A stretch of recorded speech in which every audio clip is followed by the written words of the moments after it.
terror. There's photographs of torture that took place in Iraq in this, which some viewers might find upsetting.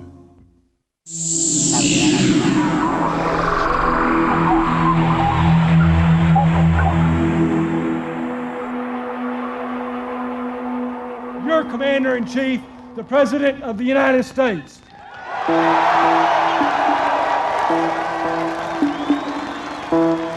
America sees itself as a no-nonsense place where solid values are instilled in the people by rational leaders. This series looks at what happens when the leaders turn to crazy ideas. We had a master sergeant that could stop the heart of a goat. What, just by looking at it? Just by wanting the goat's heart to stop. And did the goat's heart stop? He did it at least once. I want them to want to get out of there. To want to get out of the cage? Yes. He's trying to get out of there. He knows he wants to get out of there. Get out of there. Somehow get out of that. Get out of this ray that's going at him. This film tells the story of how secret military initiatives like these transform themselves into secret military initiatives like these.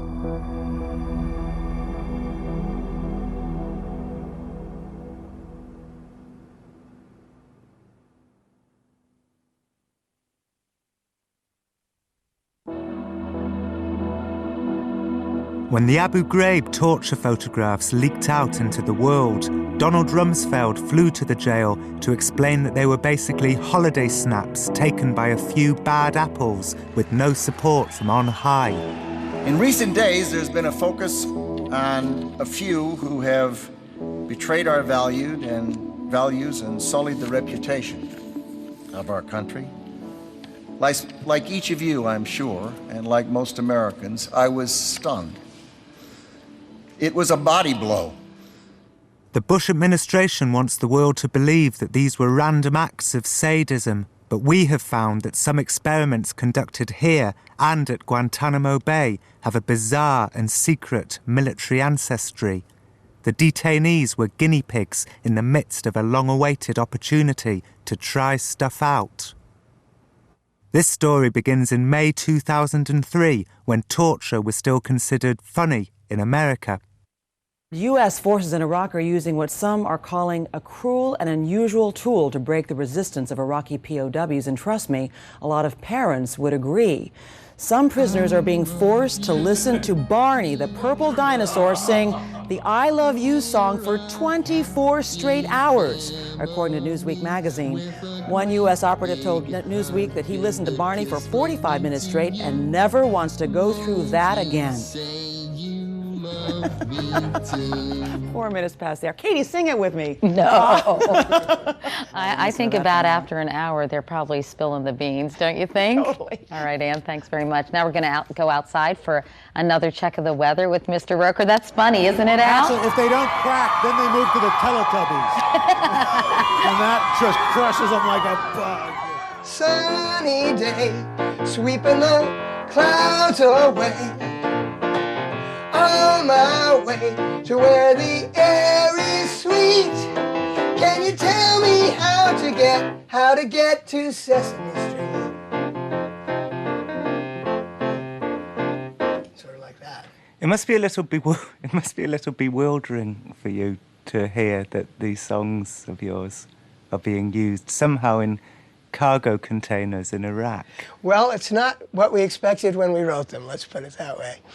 But the story claimed that a PSYOPs army company was using the theme from Barney and Sesame Street music and Metallica music, I believe, Enter Sandman, I think was mentioned, to play to prisoners. And a sergeant claimed that due to the cultural differences, and that's what he said, not me, that prisoners would crack when they heard this music after a while, and I guess started spewing all kinds of information. And my first reaction is, oh my gosh, is my music really that bad? And I was kind of horrified by it, to be honest. And do you think the prisoners, as well as giving away vital information, are learning new letters and numbers? Well, wouldn't that be an incredible double win? The way we do Sesame Street and Between the Lines is that we have educational researchers who really test whether these songs and other things we write are working, whether the kids are learning. And one year they asked me to write a song to explain what a mountain is. And I wrote a really silly yodeling song about what a mountain was. And 40% of the kids had known what a mountain was before they heard the song. And after they heard the song, only about 26% knew what a mountain was. So I figure if I have the power to suck information out of people's brains by writing these songs, maybe that's something that could be useful to the CIA for brainwashing techniques. Ja, ja, das is a mountain, part of the ground that sticks way up high. I don't remember what comes after that, but that's all they needed. You don't know what a mountain is now, right? It's gone. I hoped Christopher might solve the mystery of how his music came to be blasted at Iraqi prisoners, but he didn't know. In fact, he had his own, somewhat different questions. Well, I don't even know what rate applies. That's what It would be a money machine. I know, that's what I'm thinking. Nobody's I mean, I could be helping my country, we could be helping our country, and kind of cleaning up at the same time. What rate would even apply? I don't know. Let's say that it was a public performance. How do you pay for that? I never did confessionals before. I don't know. But 720 cents an hour. That would be $7.20 an hour. right. So $70 a day for... that's only in one interrogation room now. That's one right? room, you know. You Yeah. have a dozen rooms working, you're talking money. 24 hours a day? No, that's too high. But if I were negotiating for ASCAP, I would say it was come in the category of a theme rate. Where there's so much repetition of the same piece. Right. So interrogation rooms would be an extension. A new category. Right. And I think it's about time that there we go.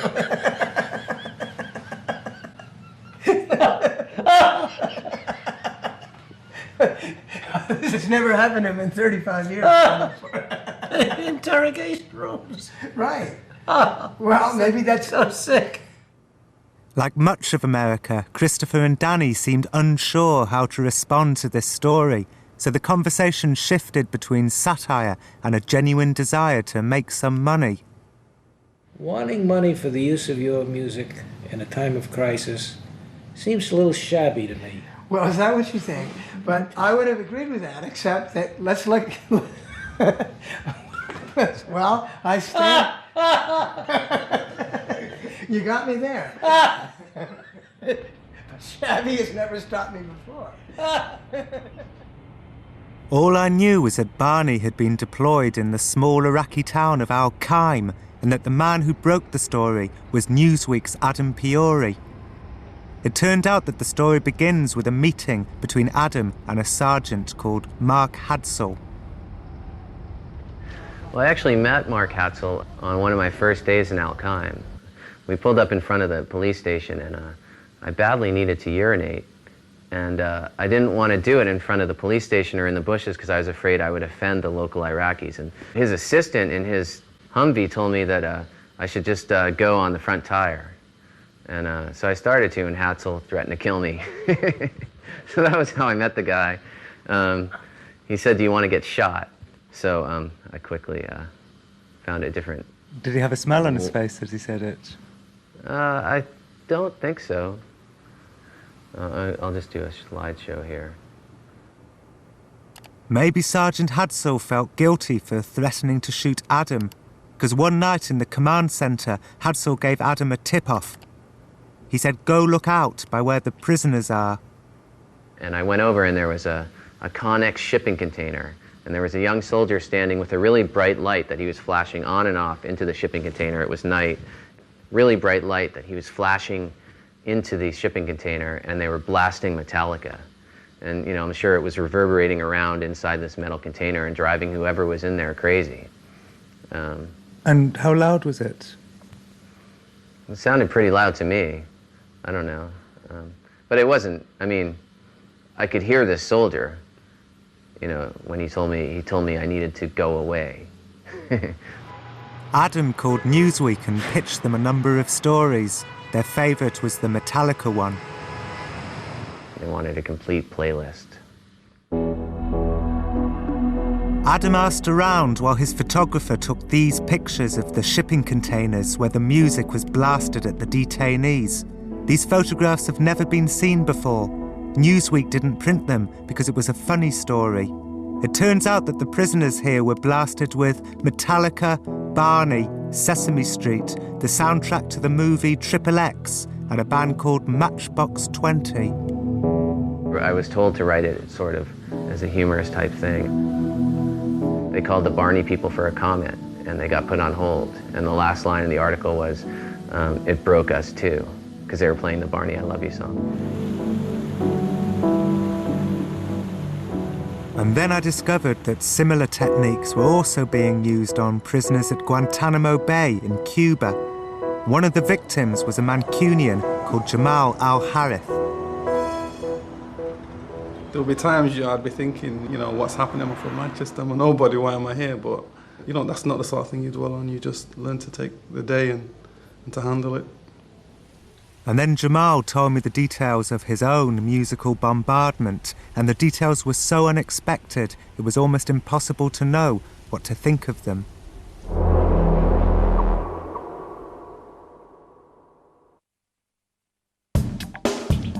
This is our record-breaking diesel concept car. Record-breaking, just not that practical.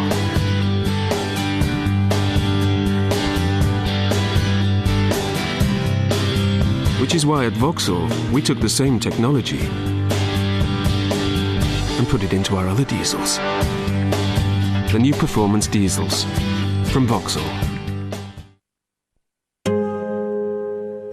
We see Fiona exploring a new world, filled with learning, filled with wonder. We see standing ovations and records broken. We see her finishing at the top of her class. We see children full of potential. We're inspired to create software that helps them reach it. He's jumping! Do it! Stop! This is Sergeant Dave Bell. He has a Kahoot loan fixed at just 5.7% APR for the life of the loan. Happy! I got it. Fuck!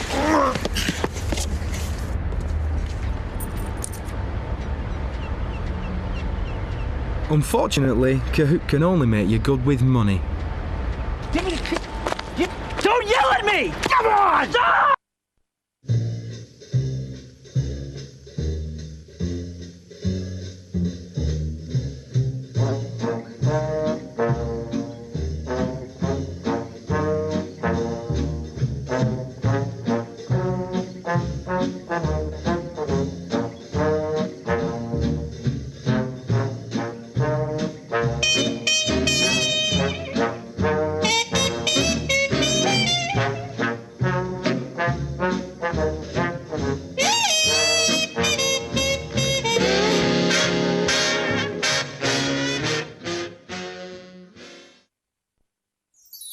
Starting in tomorrow's Daily Express, we're giving away £5 worth of free shopping at BHS this Christmas. How magic is that? Free shopping at BHS offer exclusively in tomorrow's Daily Express. Express delivery. I love Puma.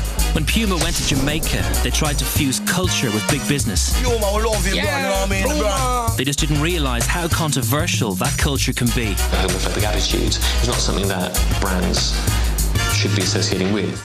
Trainers Reggae and the Olympics, Monday at 11 on 4. Jamal says he wasn't in Afghanistan to fight. He was sightseeing, but the Taliban threw him in jail thinking he was a British spy, and then the Americans picked him up thinking he was an Al-Qaeda spy, and the next thing he knew, he was in shackles and on his way to Guantanamo Bay, where he remained for the next 2 years. They would have the noises that they were using. Noises? Yeah, just like what I would describe as industrial noises and screeches and bangs and just playing it loud over when you're in an interrogation block. Compressed gas going through, you just hear all sorts of things, jumbled noises. The Americans interrogated Jamal for 15 hours a day. They mistook his innocence for a steely unwillingness to crack. They were getting angrier with Jamal, but instead of beating him like they sometimes did, they did something extraordinary. It began with them putting a ghetto blaster in his interrogation room. What did they play you? Fleetwood Mac, but it wasn't the Fleetwood Mac. They had a bunch of girls singing the exact same songs. But so an all-girl Fleetwood Mac cover? It sounded a bit like that, yeah. Yeah, just said, oh, I think you might like this or whatever. Put the CD on, then when it finished, you put on another one, he put on Matchbox 20. This was different to the screeching and the industrial noises and the blasting of Barney and Al Qaim. It was different and much stranger because they played him these CDs at normal volume. Were they doing this for entertainment purposes? It's an interrogation. I don't think they were trying to entertain us. Or you might like this, have a listen to this. Put it in, then he left. And you heard the whole CD? Yeah, till it finished, and then after a while they'd come in, change it. And put on, like, Chris Christopherson? Yeah, put on 2 albums, I think, of him. All the things you tell me, that seems the weirdest, doesn't it? I don't know, because I don't know what's been done before in torture and so on, so as I'm new to this. Matchbox 20, a country rock band from Florida who are also being played thousands of miles away at the prisoners inside the shipping containers in Al Qaim. I was very surprised that you said to me that in Iraq they played Matchbox 20. And now that's thinking, why did they play the same CD to me as well? Yes. So the fact that they're playing these CDs in Iraq, then playing the same CDs play them in Cuba first and then play them in Iraq, means to me there is a program. They're not playing music because they think people like or dislike Matchbox 20 more than other music, or Chris Christopherson more than other music. So there is a reason that they're playing that. There's something else going on. What was it about Matchbox 20 that they were considered suitable for torture in Iraq and Cuba?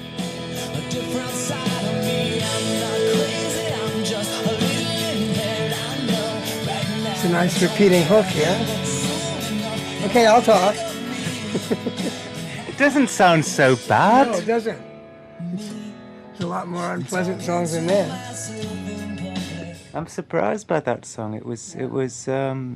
It didn't seem particularly grotesque at all. But I wonder what's on the XXX soundtrack.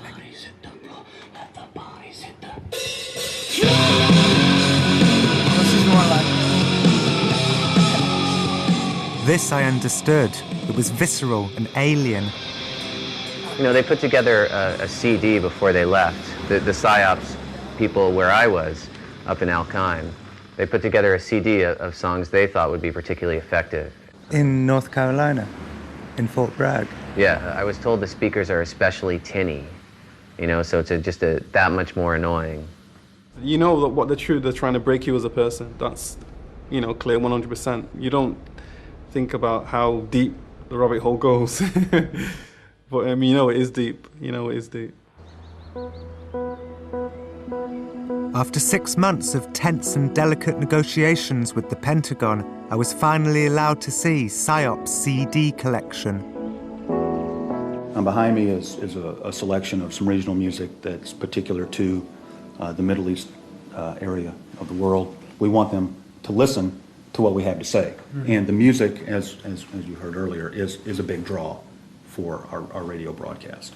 You've got some Western stuff as well as the Arabic stuff.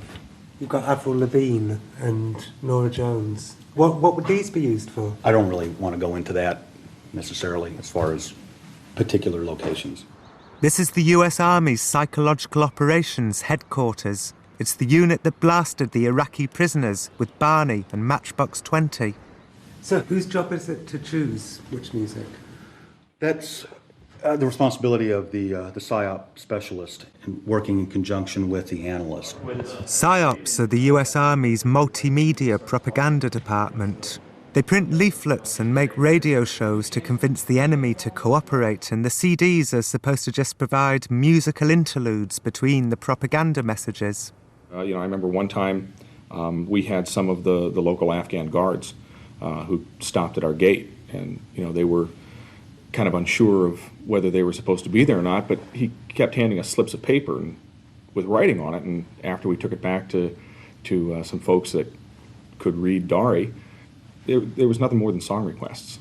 So why are PSYOPs also using their CDs to torture people in amusing and surprising ways? It wasn't their job. They showed me their TV studios and their archive library with videos